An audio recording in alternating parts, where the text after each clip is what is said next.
Hello and welcome to Trenton 365. I'm Jacque Howard, the host and creator of the program.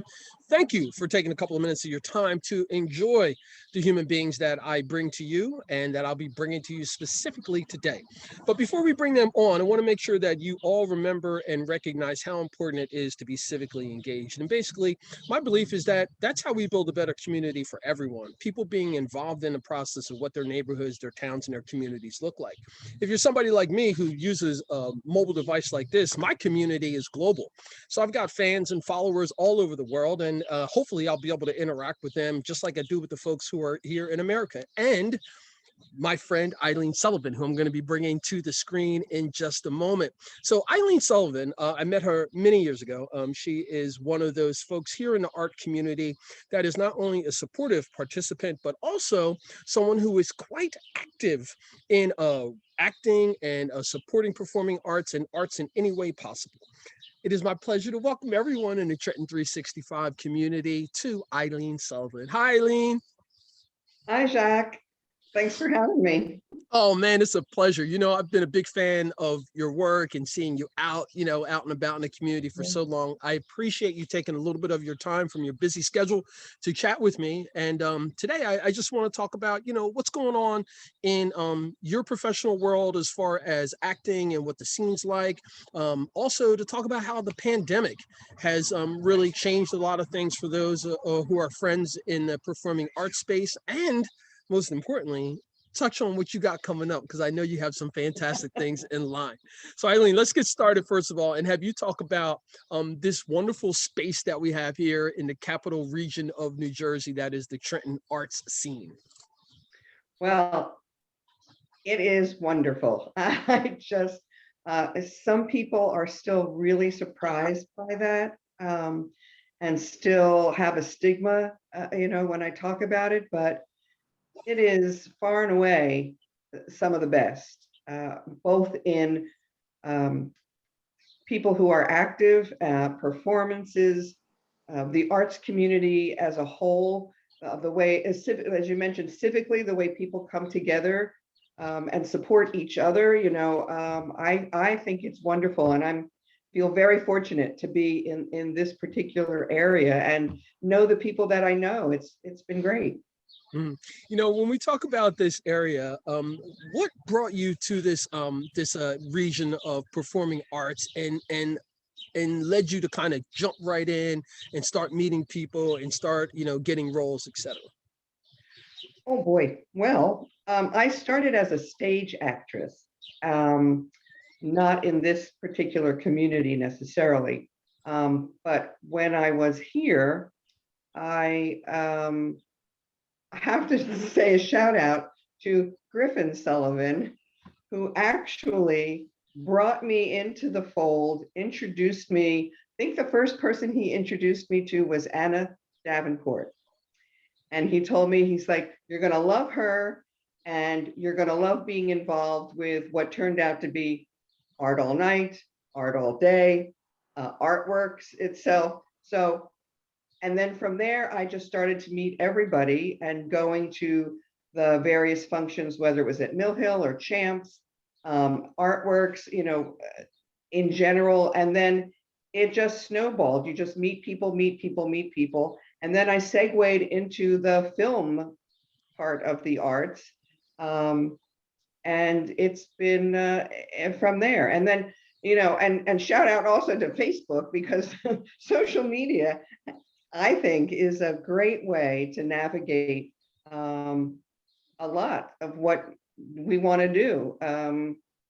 It's been a wild ride at some point. It's a lot of ups and downs. You mentioned the pandemic, certainly that put a kibosh on so many projects. I was on such a high for a while, frankly, getting one project after another.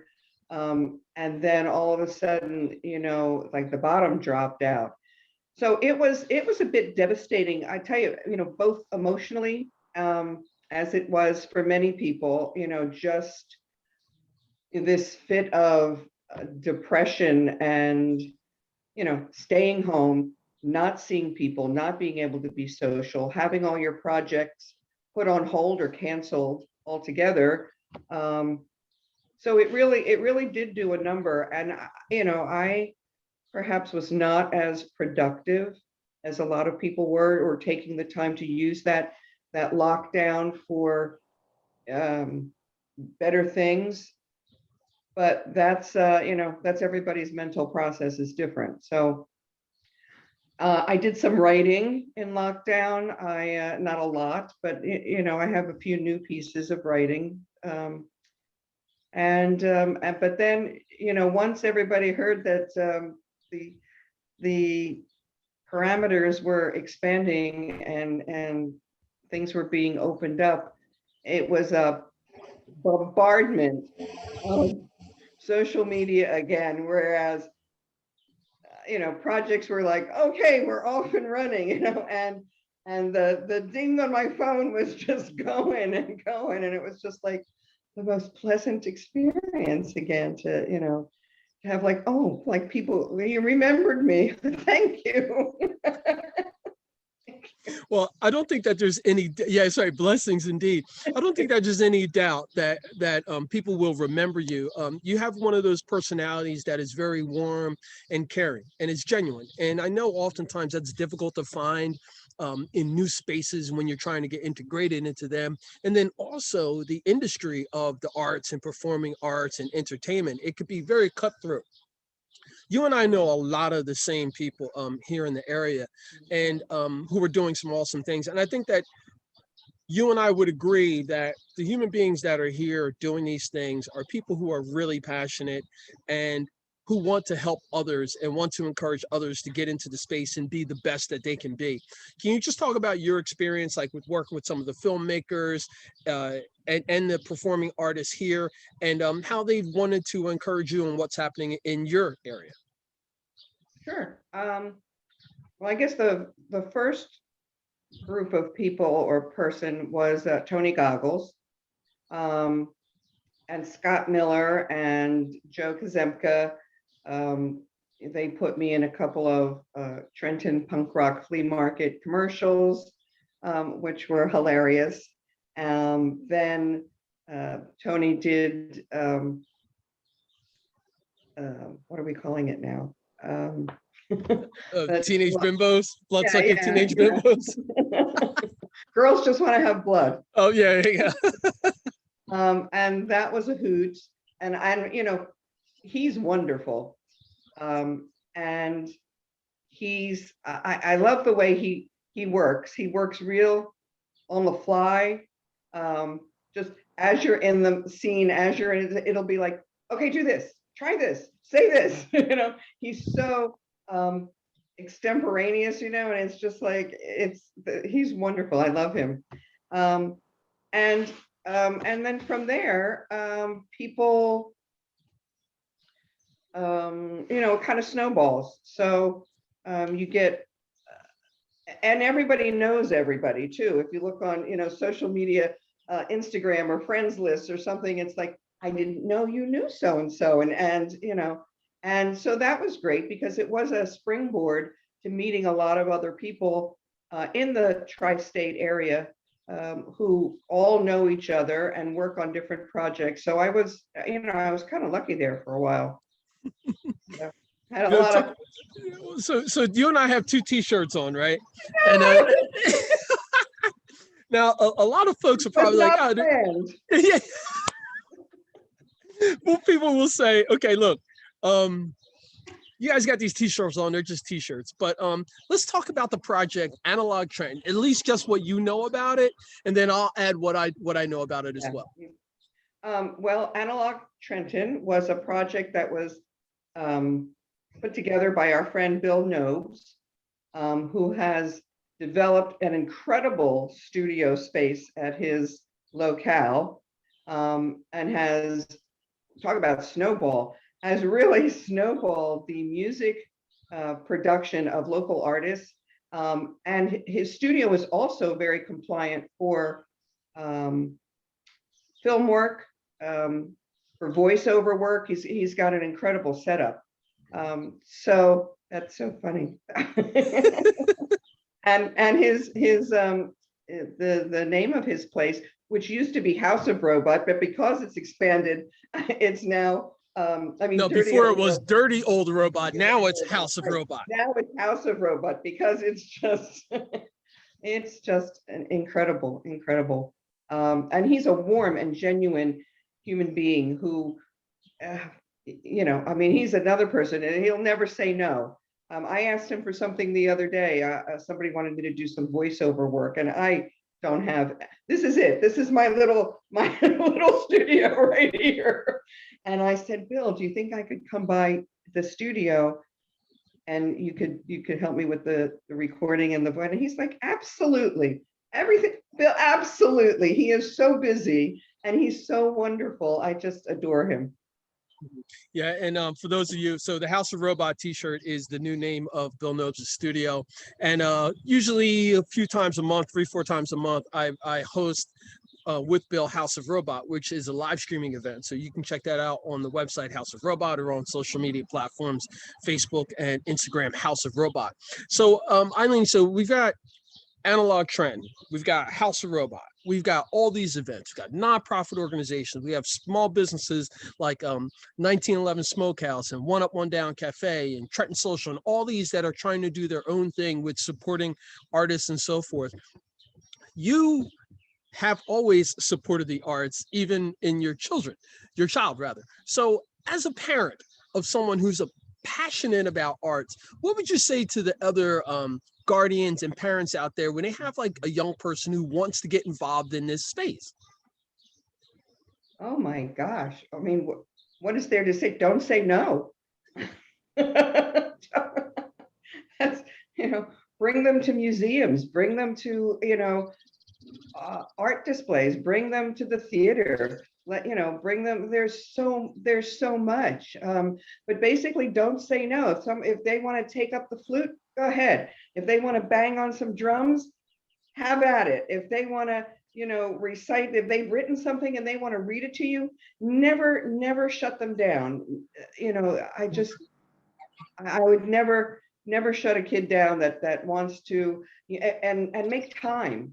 Don't give them time, give them your time, give them your attention.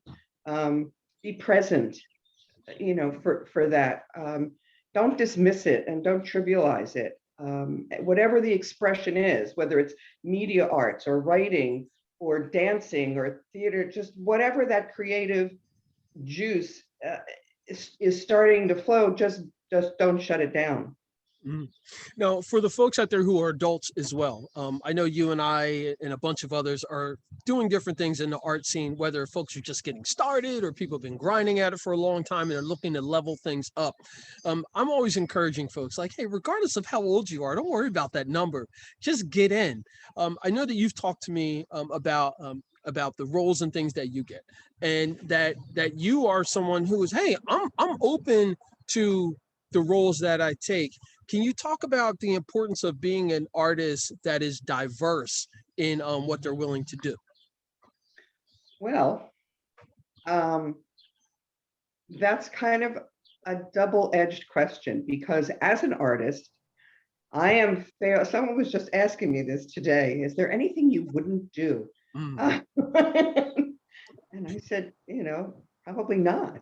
But what I feel that I can do and what I'm open to doing and exploring and how I see myself when I read different parts, is going to be sometimes vastly different from the way a casting person might see you. I mean, people have told me, um, you have a certain look, or oh, you're the mom. I mean, look, nobody's going to cast me as an 18-year-old. Okay, that's a given. But I feel that I'm a very diverse actress, and I can cover a lot of different parts, different ages, different looks. I have a lot of that on my websites and so forth. So it's I think it's a matter of matching that mindset. I think I can do it, or I see myself doing it. Can you? You know, that's where that is. Or let me prove to you that I can do it, or I can do this voice, or I can do, you know, throw on a wig and do different makeup, and boom, I'm somebody else, you know. And I've done it. You know, I have, and I hope everybody listening out there, I hope that that continues, and that down the road, people will see me in as someone who can do different roles, and I can do comedy, I can do drama, I can do commercials, I can do, you know, I can do it all. I can't That's really dance. I don't want to put you or any artist in a box. I want you all to be whoever you want to be and just let that shine.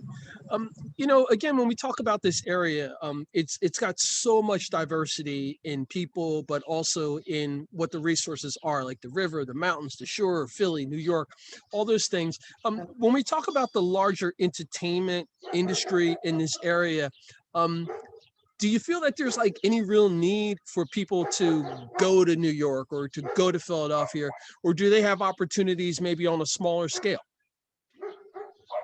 Well, I feel personally that there's a lot to be said for independent film, short film, uh, local film, like I said, you know, Philadelphia, New Jersey. I mean, I'm not a location scouter, but there's certainly a diverse, I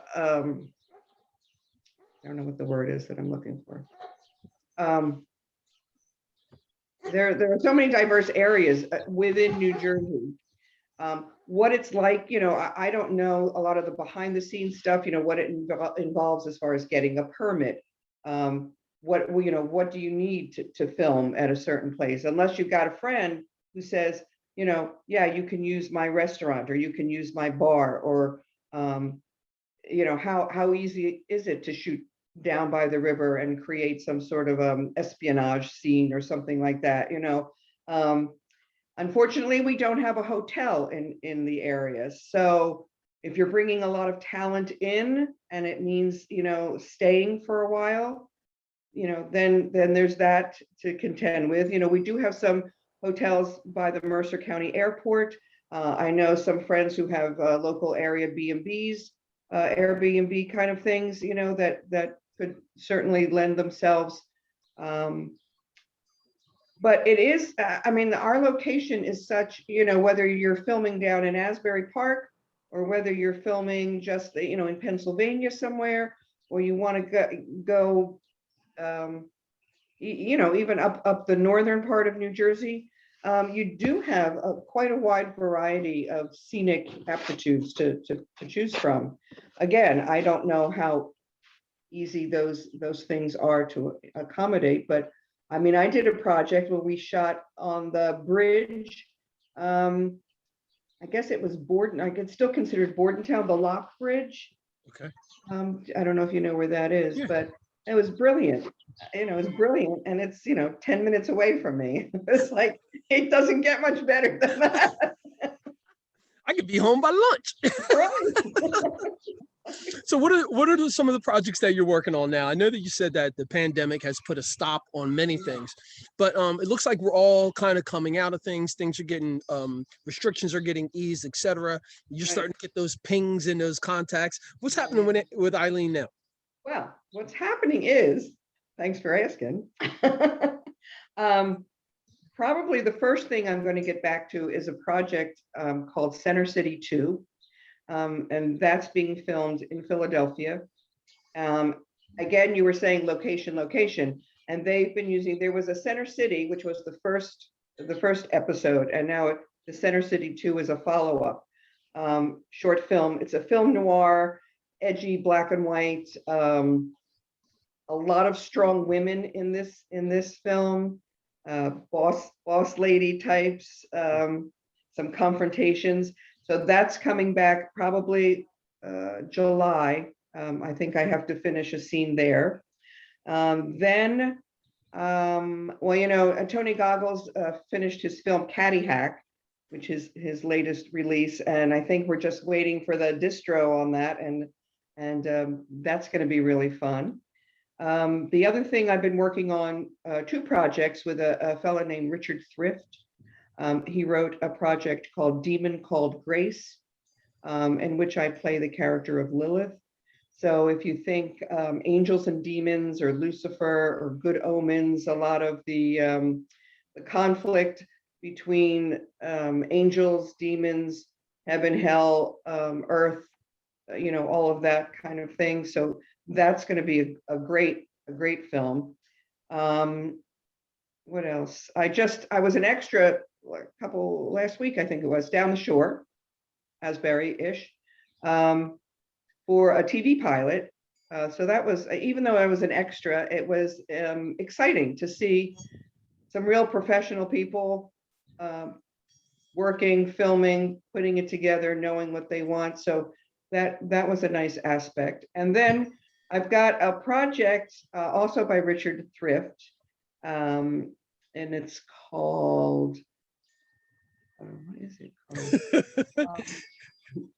And that's because you're not the PR person, you're the actor. You are the talent. Oh, this is terrible. No, wait, I did write it down. It's called A Night Turned Gray. Oh my God, I'm so sorry. And that is going to be filming supposedly next year, actually out in California. So I'm excited about that. That's actually going to star some noteworthy celebrities. I think I can say, because it's being posted all over social media. So we've got people like Jim Crut, John Carius, Paul Mormondo, and the lovely Donna Lee Heising. So that's going to be an incredible experience for me. I've never been to California, period. So I'm certainly looking forward to that. And then I have another project in Philly, which is going to start filming in July. It's called 24 Hours. About a man struggling with life, meets a woman, and I play the woman's mother. So that's another nice piece of short film work. And that's with a new group of people that I just answered an ad about. Somebody, like I said, somebody just hit me up to do some voiceover work for a cartoon. We'll see how that goes. So I am ready, willing, and available. Shoot, man, you just rattled off like 6-7 things. I know there's people who don't even have that much work going on, period. You got them get ready to line up and come out now. I expect June, July, and August to be busy, I hope. Oh man. All right. So of course we can find you on your website and those types of things. But I'd like for you to maybe say something, during this exclusive interview that you'd want to touch some of the folks out there in the audience, fans, potential fans, etc. What would you like to leave them with from Ilene Sullivan? Oh my gosh. Oh my gosh. Oh, I don't know. What find me. Find me, use me. I'm very, very professional and reliable. But that's what find me, use me, hit me up. You won't be sorry. Ready to do the damn thing. Ready to do that. Oh man, that's fantastic. Ilene, I so appreciate being able to spend a couple of minutes time with you, not only at the opening last week at Mill Hill, but also on video, and to support all the things that you're doing. Please promise that you'll come back and keep me updated on all the stuff that you're doing. Oh my God, absolutely. Anytime you want me. Oh man, I love it. I love it. Thank you so much. Thank you. Love you. You're welcome. Folks, you've been listening and watching Trenton 365. I'm your host, Jacque Howard. You can always contact me on social media, Facebook, Instagram, and Twitter. It's at Trenton and then the numbers 365. We want to introduce you to all these wonderful human beings who are extremely talented. I want you to meet my friends like Ilene Sullivan, the people who I think are just cool human beings who are doing some awesome things that I appreciate being around. I want to encourage you to do that as well. In closing, folks, remember, it's always about justice, peace, and humility.